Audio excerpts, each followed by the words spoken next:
Have you ever heard that being average is taught? Poverty is simply a state of mind and can be unlearned. Your thoughts has a lot more influence on your behavior and the results that you have than you think. Today I'd like to entertain that subject. We all know there's two types of thoughts, negative or positive. Let's just say that's not true.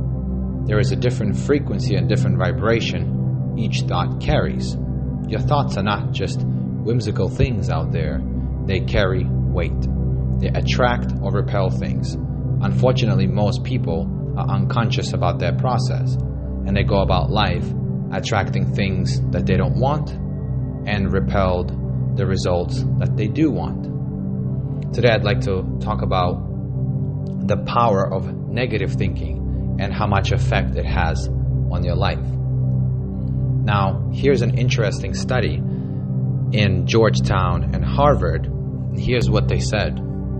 They said that if you think a thought comparing to saying it out loud, it is 10 times more powerful, the vibration of sound. However, a negative thought is 4 to 7 times more powerful than a positive thought. Why is this relevant?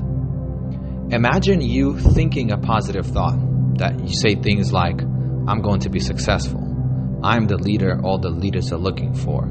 I am grateful for the wealth I am attracting. And saying negative things out loud, it would be 40 to 70 times more powerful of you saying one negative thought versus thinking positively.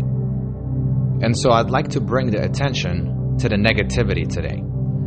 Because if I had to guess, you're built out of about 95% of negativity. Negative thought is the most attractive things out there. Now, why you built out of 95% of negativity is because when you go outside and you hear somebody arguing, the fact that you're hearing that vibration, you're hearing that sound, it is hitting your body, so you attract that.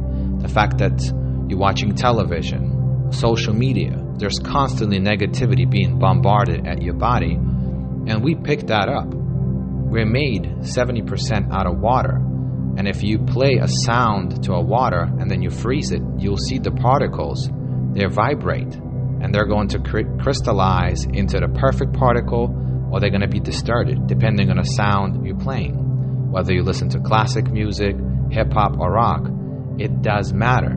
That sound does matter. It has an effect on you.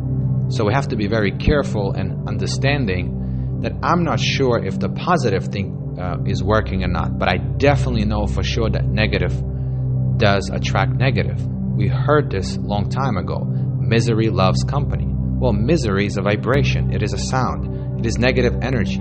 Have you ever been around people, or have you ever called somebody that always talks about other people? They always gossip about negativity, and they talk about all these things that are irrelevant to their success. And when you hang up that phone, how does that make you feel? Do you feel nourished, or do you feel drained? And here's what I'll tell you. Think of your life as a car. And if you're going backwards, let's say you're a negative person, which majority of us are, at least we start out there. You're going backwards and you're not doing well, and somebody comes in and tells you, hey, you got to be a little bit more positive. You got to be more optimistic. It's not something you want to hear.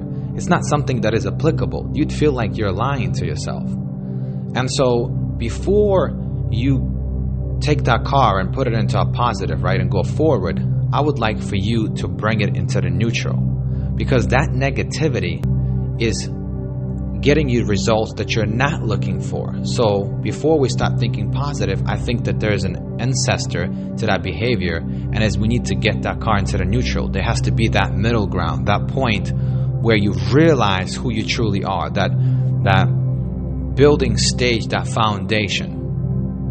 Because if we don't do that, you're going to attract the things you don't want. Here's a couple of stories to solidify this message.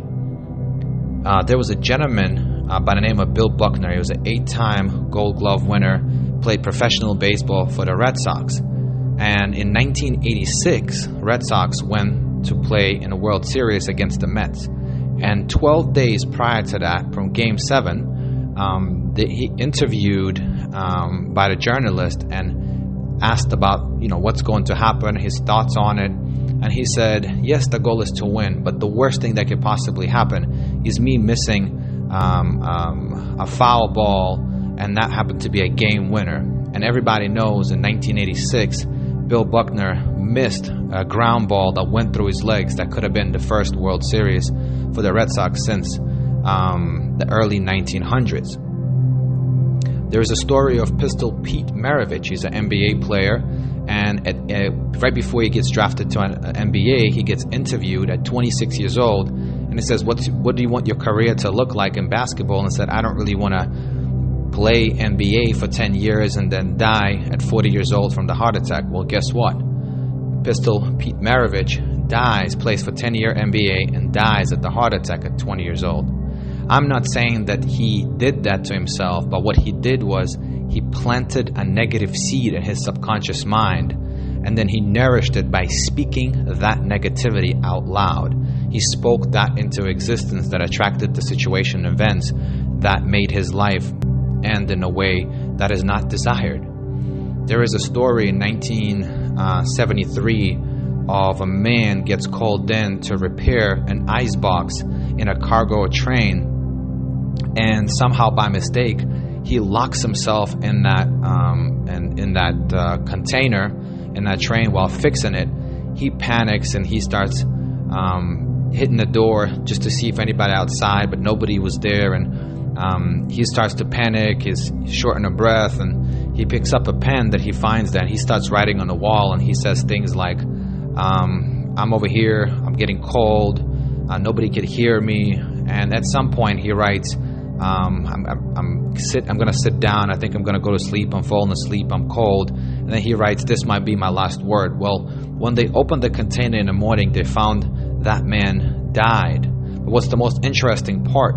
The container, the icebox, was broken, meaning the container was not cold. The temperature never fell down behind 56 degrees. And so he froze in his mind.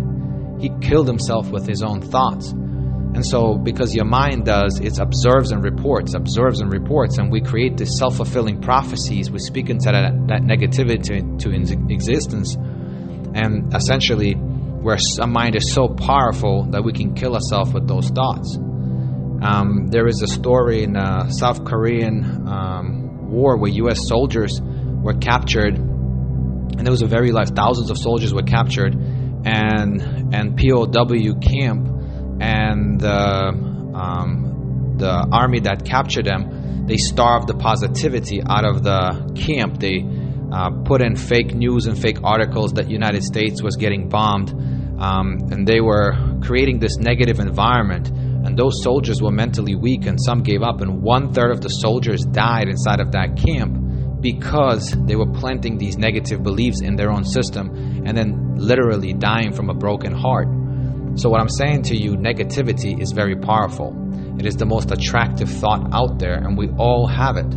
And so before we switch to be these positive people, before we pretend to be this other person, because in the world that we're living in now, you either are broke or rich. You either a loser or a winner.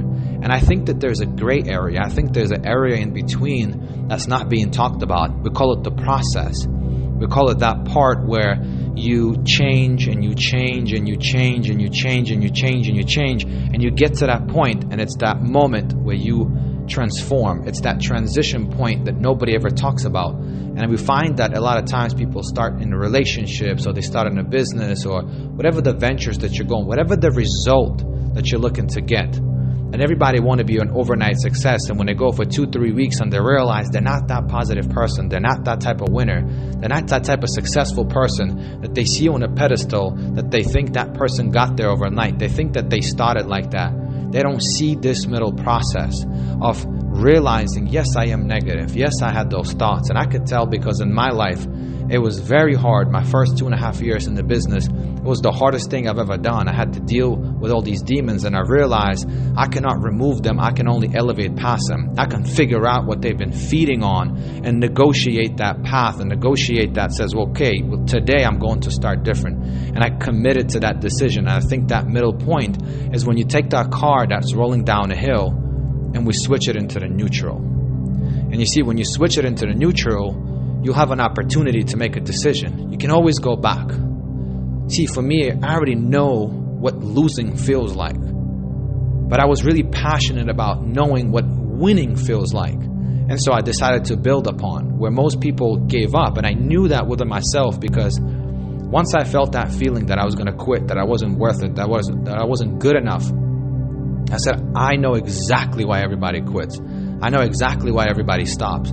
And that's, I decided to move forward and push that car into positive. And I started to change my mind, reprogram my mind, recode that subconscious mind. And I started planting seeds of positivity. I want to tell you the story. This is a true story. There was a very, very successful magazine CEO, a very successful entrepreneur. And he told the story at the Toastmasters that when he was younger and he was growing up, he was a very, very bad kid in school. He had very, very bad grades. And he, skipped school, hang around with bad people, wasn't doing the things that we're supposed to do. But he promised his mom that he was going to take the SAT test. And that's a standardized testing that, all those kids that we take for us to get into colleges, and they would grade to see where we're at mentally. And it's 800 in English, 800 in math would be the highest score of 1600. And so he went ahead and took the test. And when the score came in, his mom couldn't believe it. He scored 1480 on the test. And mind this kid, skipped school. He wasn't the brightest kid, but the score was incredible. And so the first thing because the mom knows the child, and she says, did you cheat? And he said, I'll be honest with you, I tried, but because of the different bubbles to fill in and different numbers, I couldn't do it.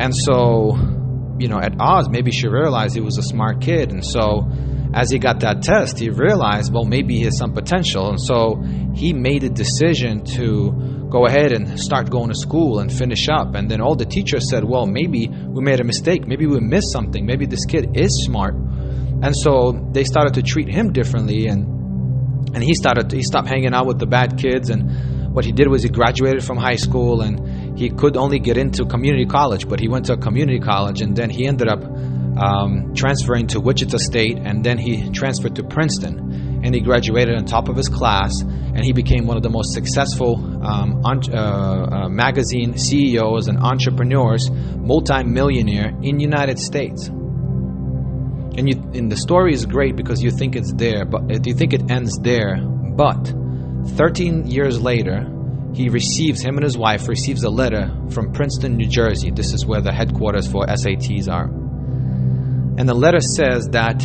every single year, the SAT model sends wrong answers purposely and monitors the people. That there were he was one of the 13 people sent wrong test answers, and he actually scored 740 instead of 1480. And what's profound about this, you'd think that the reason that he became an entrepreneur is because he got the SAT score and he said, well, maybe I'm smart. But it's no. He started acting as he was a 1480. He started doing behaviors of somebody that had a 1480. And let me tell you this, your behavior will precede your results way before. I've heard this before. Somebody said the attitude comes before the paycheck. And so when you put that car into the neutral, when he put his life, he had a decision to make when he got that score. He says, I know maybe I thought I wasn't capable enough, but there's obviously something inside of me that got this score. And he started acting as this individual, acting as the end result in mind.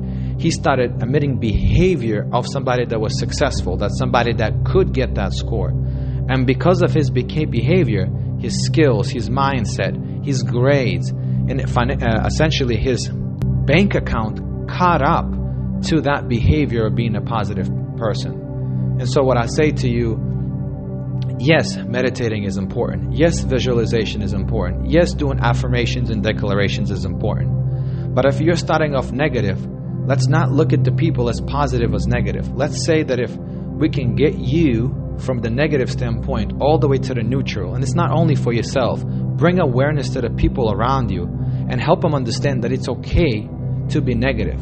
But if we can get you to that starting point, to get that SAT score, and you say, you know what, I have a choice to make, and there's crossroads, and there's always choices for you to make. And you can go left, go back to that loser land that you already know how it feels like. Or we can dream bigger, we can think bigger. There's an amazing book that says Magic of Thinking Big. And you start expanding on that vision, start expanding on those ideas and dreams and inspirations that you had. And you start showing up and start acting as you already possess that. You start feeling what would it be like to have that car, to have that home, to have that health, to have that happy family, to have that success and influence. And I promise you, because the seeds that you plant into this world, whether negative or positive, that infinite intelligence doesn't care. It only responds to the thoughts that you're emitting there. The people, the situations, and the events will be attracted into your life to make that result come true.